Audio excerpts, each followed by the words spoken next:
First, I want to thank the Historical Society for asking us to come and make this presentation. We're quite honored to have that bestowed on us, and we also want to express our appreciation for all of you here taking the time to come down to see our presentation. Well, it all started in the 1880s. Can they hear? Can you hear okay? You might want to They can hear, right? They can hear. You guys are so tall. Okay. Yeah, it all started in 1880 when a German immigrant named Henry Proester decided to go in the wholesale cheese business and opened up a storefront on 623 West 2nd Street, which ironically was right across the street from the German-American Heritage House. So it was actually the original location was where the Centennial Bridge is right now. So anyway, he started this business in the 1880s. He started from absolutely nothing, built the business, started selling cheese, and towards the end of the stay at this location, he was selling also butter and eggs. But the business grew quite rapidly, so he moved the operation to 416 Harrison Street. I missed one slide there. I wanted to explain that was one of the invoices from 1885 we've had all these years, and it was a case of eggs at $3.23, which equated to about 10 1/4 cents a dozen, which is less than a penny a piece. I know it's kind of interesting. But then they moved to 416 Harrison Street, and the business started to grow again, and Henry decided he needed a partner in the business, and so he began a search for a partner, and he came across, he had been calling on my grandfather William Thoms at the mill store in Rock Island. The mill store, maybe some of you know, was owned by the Weyerhaeuser Dakeman Lumber Company, and it was primarily there for their employees, and existed from the 1800s way until 1944. But it was he managed that, and of course Henry Proester was calling on the trade at that time, and got to know my grandfather, and finally asked him to join him in the business. So in 1918, my grandfather bought some stock in the Proester Company and went to work there with Henry Proester. A year later, Henry Proester died, and my father joined his father in running the business in 416 Harrison Street. At that time, they were selling about 80 items in addition to the cheese items, and of course the cheese at that time was sold, or was bought in wholesale in larger pieces, and had to be cut to pieces that the individual grocery stores could handle in their meat cases and so forth. So that was one of the unique things about being in the wholesale cheese business, as well as the fact that way back then refrigeration was almost non-existent. So it was either move it fast or cut some ice out of the river and use some ice during the summer to keep things cool. And when my father learned the business, and one of the stories that's always been told about when he first started the business, as he learned the basic things of how to order things and how to load trucks and so forth. But then when he went out in the sales route, he did it a unique way. They were servicing grocery stores out in the country, so he would catch the milk train in the morning and ride the milk train to each one of these little towns. The milk train would stop, and he and other salesmen would get off, make their calls. The engineer of the train would give a whistle and give them 5 minutes to get back on the train and get to the next stop. So that was some of the experiences my father had early on in the sales end of it. Of course, at that time we were still delivering with horse and wagon, so that was something we had to try to get more efficient. So in the 1920s, we acquired a fleet of 1927 trucks, and as you can see, they're pretty well air conditioned. So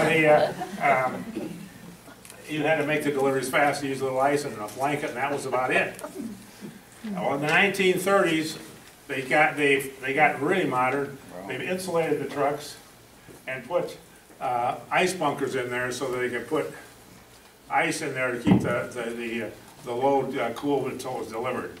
And of course, I'm sure maybe most of you know, during the winter they used to cut ice out of the river, store it in big bunkers. So they had ice all summer to accommodate these kind of things, as well as in the facility itself, which was, when we moved to that 416 Harrison location, it was an old creamery, and they did have a cooler then at that time, and which was worked out perfectly for this business. And of course they had it in the basement because that was the most insulated place, and that's where they started growing within that 416 Harrison. At the original time they didn't use the whole building, but as it was, the company expanded, we ended up just totally outgrowing that building. Tell me about the ice bunkers. Where were those located? Or I mean, what is an ice bunker? Well, it's a place where you put the ice, it's like a small refrigerator, only on a larger scale. You put the ice in an insulated box or cooler, and the bunker that held that ice was, I think that held that ice was called a bunker. Right after a business, not someplace else? Pardon? Right after a business? Yes, It yes. wasn't in a certain location? No. They had their own cooler and so forth. And then by this time we had also were selling margarine. Back then the margarine was a very interesting product in the sense that it was a very inexpensive way to replace or to use in place of butter. But in the very early phase of the margarine business, the state governments were, of course, very close to the farmers, so they wouldn't allow the manufacturer to color the margarine. And so they had to buy it in white, just look like lard. Then eventually, they finally lobbied enough so they were allowed to sell it in the bag, in a plastic bag, with a yellow pill in it. I thought maybe some of you remember that. And you pinch the pill and knead the bag, and pretty soon you'd have yellow margarine. And of course, margarine was becoming a very large item as this went along, and then eventually they allowed the manufacturer to produce the margarine at the factory yellow. And of course, that was very big. That was a big item back then. And we had to make sure that every retail store got that margarine on the same day, because there was so much demand for that yellow margarine. and so. Especially World War II.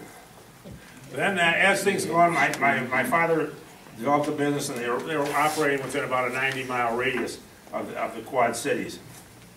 And in 1953. The Thoms family and basically William bought additional stock in Thoms from the Proester family, and that's in 1953 is when we changed the name from H.T. Proester Company to Thoms Proester Company, which turned out to be a good sign to say TPC, the People Company, as we said before, or TPC per se. Pretty soon. Years later, we were known more as TPC rather than Thoms Proester Company.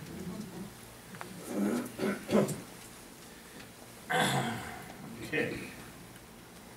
Then, of course, in 1956, I joined the company. I came out of college, and by this time, the company's future was really in doubt because the small independent grocery stores were disappearing and the supermarkets were dominating.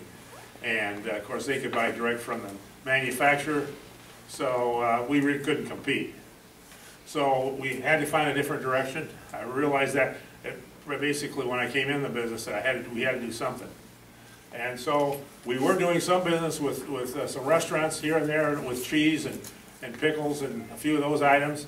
And we figured the trend and the consumer behavior was eating out more. So maybe this is the way to go. So that's the way we decided to change our direction of our customers. And the big question then, of course, was, you know, how we had a little business with the restaurant people, but how did we ever really get the thing business where a lot of the restaurants didn't even know who we were. So we came up with the idea that, well, let's get a step van, put a bunch of our most popular items on that van, including a little refrigerated area for cheese, because that was a still strong suit. And that person went out and called on the restaurants, and it was, the whole idea was, well, let's show and tell. Let's tell them about the product, show the product, and being the fact that they don't know us, we could deliver it right there on the spot, so they knew they were getting the product. And so that's how our food service business got started. And of course then, as that developed and developed so fast, we had to go to advanced selling, where we were back to like when my grandfather was doing the train, selling one day and delivering the next. And that's where the business really took off. But during this time, there was also the retail had turned in, it was still doing some interesting things. And that was, we had our salesmen, obviously, in all the grocery stores at that time. This is a little before the supermarkets took over. And a lot of these companies that wanted to introduce products to the grocery store had a problem because there were so many stores, and to get somebody to call on all those stores to introduce their product was very expensive. So they looked to a distributor who we had salesmen in their stores every week. So they looked to us, and we became a pathway to introducing some of the new products that were on the market. Some of the examples were